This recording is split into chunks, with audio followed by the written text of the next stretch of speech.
നിങ്ങളുടെ ഇഷ്ട പരമ്പരകളുടെ മുഴുവൻ എപ്പിസോഡുകളും ടെലികാസ്റ്റിന് ശേഷം എക്സ്ക്ലൂസീവായി സൺ നെക്സ്റ്റ് ആപ്പിലൂടെ കാണൂ. ഇന്ത്യൻ ഉപഭോക്താക്കൾക്ക് മാത്രം സൗജന്യം. എന്നിട്ട് നിങ്ങൾക്ക് ആർക്കും തൃപ്തിയായില്ലേ? അതോ ഇവളുടെ അവസാനം? അവളുടെ അവസാനം കൂടെ നിങ്ങൾക്ക് കാണണം. അതെ അമ്മേ, അത് തന്നെ ഇവരുടെയൊക്കെ ആഗ്രഹം.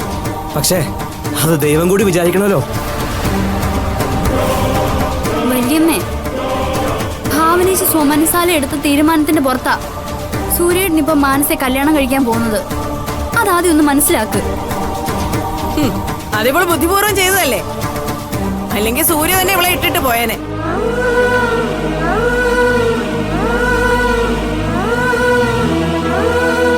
ഒന്നിനും കൊള്ളാത്ത ഈ വാഴപ്പിണ്ടി പോലത്തെ ശരീരത്തെ ജീവിതകാലം മുഴുവൻ ചുമക്കാൻ അവന് വട്ടുണ്ടോ? ഏട്ടത്തി, എന്തിനാ ഇങ്ങനെ കണ്ണിച്ചോരില്ലാതെ സംസാരിക്കുന്നത്? അതിന് മാത്രം എന്ത് തെറ്റാ അവള് ചെയ്തത്?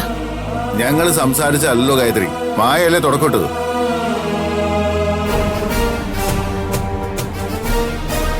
മായേച്ചി തുടക്കിട്ടതുകൊണ്ടല്ലേ വല്യച്ച നിങ്ങളുടെയൊക്കെ മനസ്സിലിരിപ്പ് പുറത്തേക്ക് വന്നത്. എല്ലാവരും മിണ്ടാതിരിക്കുന്നുണ്ടോ? പലരും ശ്രദ്ധിക്കുന്നുണ്ട്. ശ്രദ്ധിക്കട്ടാ, എല്ലാരും ശ്രദ്ധിക്കട്ടെ. എന്നാലും നിങ്ങളുടെയൊക്കെ മനസ്സിലിപ്പോ എല്ലാരും പുറത്തറിയൂ. ജാനകി മതി, ഇനി ഇവിടെ നിന്ന് സംസാരം കാട് കയറി പോകും. അല്ല പപ്പേട്ട, ഇവൻ പറഞ്ഞത് കേട്ടില്ലേ? നമ്മുടെ മനസ്സിലിരിപ്പാ പുറത്തു വന്നതെന്ന്. ഇത് ജാനകി, നീ വന്നേ. ഇവരോടൊക്കെ സംസാരിക്കുന്നത് നമ്മളെ പറഞ്ഞാ മതി. അല്ല എന്നാലും ഇങ്ങോട്ട് വാ. കണ്ടില്ലേ ഭാവനെ, ഇപ്പൊ വാദി പ്രതിയായി. അവരെ നമുക്കറിയാലോ മായച്ചി. സൗകര്യം കിട്ടിയ എന്തും വിളിച്ച് പറയും. പറയട്ടെ, കഴുത്തി കിടക്കുന്ന താലി ഊരിക്കൊടുത്ത് സ്വയം ബലിയാടായവളല്ലേ നീ. ഇനിയെല്ലാം തലവിധി പോലെ വരട്ടെ.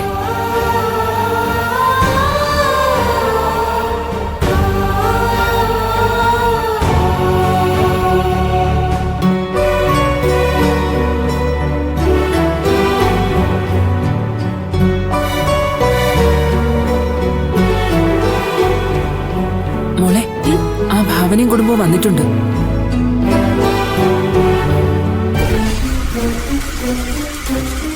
വന്നോ? ഭാവന വരുവോ എന്നൊരു സംശയം എനിക്കുണ്ടായിരുന്നു. ദേ, നീ അധികം അടുക്കാനും സംസാരിക്കാനും ഒന്നിനും പോകണ്ട. അതെന്താ അമ്മേ? ഭാവന കൂടി പറഞ്ഞിട്ടല്ലേ ഞാൻ ഇങ്ങനൊരു വേഷം കെട്ടിയത്. അതൊക്കെ ശരി തന്നെ.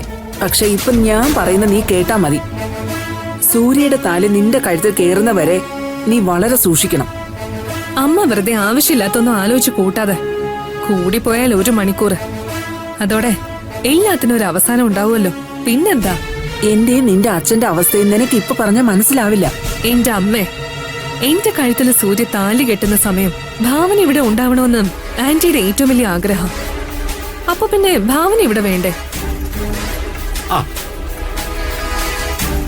എടി, നീ ഇവിടെ വന്ന് നിൽക്കുകയാണോ? വരുന്നവരൊക്കെ നിന്നെ ചോദിക്കുന്നു. ആ ചേട്ടാ, ആ ഭാവനയും കുടുംബത്തെ കണ്ടപ്പോ തന്നെ എന്റെ മനസ്സിന്റെ സമാധാനം പോയി. അതെന്താ? എടി, അവര് വന്നോട്ടെ. ജയക്കില്ലാത്ത സമാധാനക്കേട് നിനക്കെന്തിനാ? അങ്ങനെ ചോദിക്കച്ചാ. ഈ അമ്മ വെറുതെ ഓരോന്ന് ചിന്തിച്ച് കൂട്ടുന്നതാ. പറ്റുമെങ്കിൽ ഭാവനയൊന്ന് ഇവിടം വരെ കൊണ്ടുവാ. എനിക്ക് ഭാവനയോടൊന്ന് സംസാരിക്കണം. അങ്ങനെ ഇപ്പൊ വേണ്ട. എന്ത് സംസാരിക്കാനായാലും താലികെട്ട് കഴിഞ്ഞതിന് ശേഷം മാത്രം മതി. ഈ അമ്മയുടെ ഒരു കാര്യം, ഈ കല്യാണം എങ്ങാനും മുടങ്ങിപ്പോകുമോ എന്നുള്ള പേടിയിലാ മോളെ നിന്റെ അമ്മ. ഓ, എന്താ അമ്മ ഇത്? എല്ലാവരുടെയും ആശീർവാദത്തോടെയും അനുവാദത്തോടെയും അല്ലേ ഞങ്ങളുടെ കല്യാണം നടക്കാൻ പോകുന്നേ. പിന്നെ എന്താ? അമ്മ ഇങ്ങനൊക്കെ പറയും മോളെ. നീ ഒന്നും കാര്യമൊക്കെ ഇരുന്നാ മതി. അച്ഛാ, നമ്മള് ക്ഷണിച്ചവരൊക്കെ വന്നോ? ആ, വന്നോണ്ടിരിക്കുന്നേ ഉള്ളൂ. നീ ഈ സംശയമൊക്കെ കളഞ്ഞിട്ടേ അങ്ങോട്ടേക്ക് വരാൻ നോക്ക്. ഞാൻ അപ്പുറത്തുണ്ടാവും.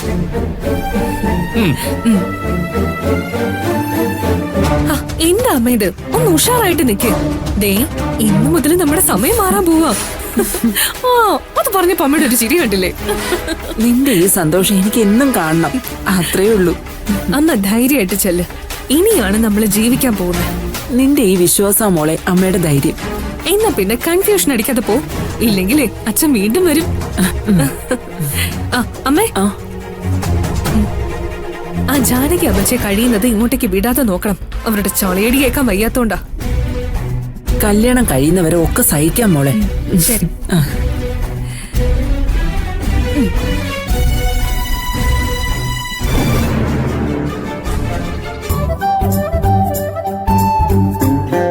പൂ വെച്ചോ.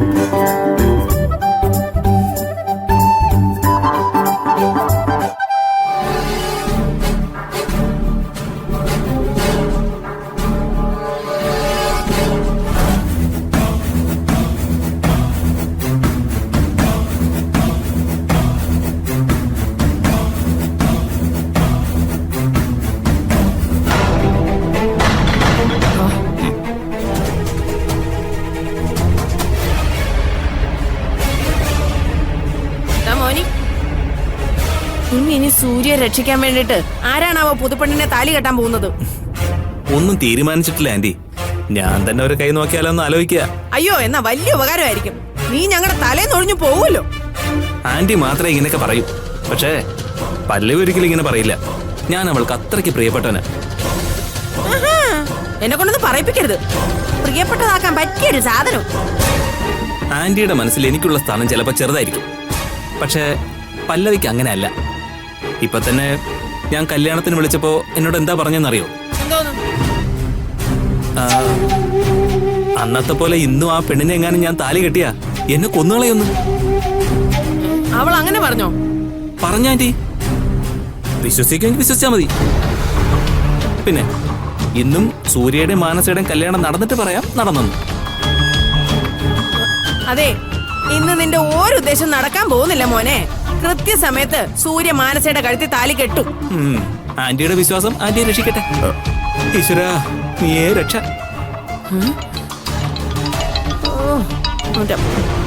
ഹലോ ശിവദാസ, ഞാൻ പറയാം. അവന്റെ മുഖം കണ്ടിട്ട് എന്തോ കള്ള ലക്ഷണമുണ്ട്. ഇനി അന്നത്തെ പോലെ എന്തെങ്കിലും പരിപാടി ഒപ്പിച്ചിട്ടുണ്ടാവോ?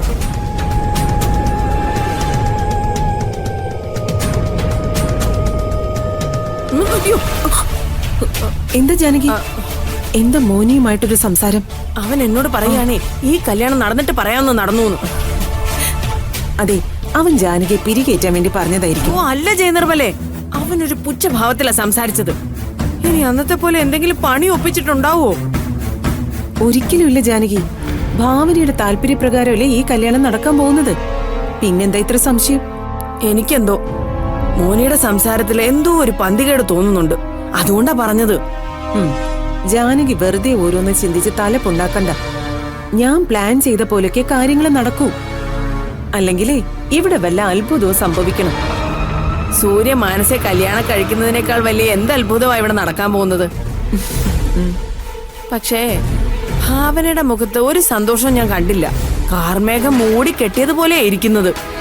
അത് പിന്നെ അങ്ങനെയല്ലേ വരൂ ജാനകി. സൂര്യയെ നഷ്ടപ്പെടുന്നത് അവക്കൊരിക്കലും സഹിക്കാൻ പറ്റില്ലെന്ന് എനിക്കറിയാം. പക്ഷെ എന്ത് ചെയ്യാം, ഒന്നിനു വേണ്ടിയും അവൾ അവളുടെ ക്യാരക്ടർ പണയം വെക്കില്ല.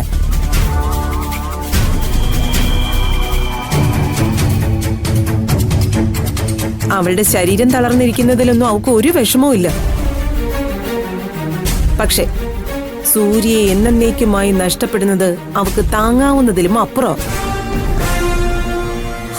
ഇന്ന് സൂര്യ മാനസമോളെ താലി കിട്ടുന്ന സമയം ഞാൻ നോക്കുന്നത് ഭാവനയുടെ മുഖത്തായിരിക്കും. കാരണം എനിക്കപ്പൊ കാണേണ്ടത് അവളുടെ മുഖമാണ്. എന്നാലേ എന്റെ മനസ്സ് നിറയൂ. അങ്ങനെയാണെങ്കിലേ ആ സമയത്ത് ഞാനും ഭാവനയുടെ മുഖത്ത് തന്നെ നോക്കും. എനിക്കും കാണണം അവളുടെ ആ വെളറി വെളുത്ത മുഖം. എന്റെ ഈ ആഗ്രഹം നിറവേറുന്ന ആ സമയത്ത് തന്നെ ഞാനങ്ങ് മരിച്ചു പോയാലും എനിക്ക് സന്തോഷേ കാണൂ. ഓ, നിന്നെ ഞാൻ സമ്മതിച്ചിരിക്കുന്നു ജയനിർമ്മലെ. പക വീട്ടുന്നെങ്കിൽ ദേ ഇങ്ങനെ വേണം. അത് സ്വന്തം ജീവനും ജീവിതവും നോക്കാതെ. ദേ സത്യം പറഞ്ഞാ എന്നെ കൊണ്ടൊന്നും ഇതുപോലെ ആകാൻ പറ്റില്ല. ഒരു പനി വന്നാ പോലും ഞാൻ പേടിച്ച് തളർന്നു പോകും. പക്ഷെ നീ ഹോ അപാരം. ജനിച്ചാൽ ഒരിക്കൽ മരിക്കും ജാനകി. പക്ഷെ അവിടെ നമ്മുടെ ചില ആഗ്രഹങ്ങളെങ്കിലും നടത്തിയിട്ടേ പോകാവൂ. ധൈര്യമായിട്ടിരിക്കും.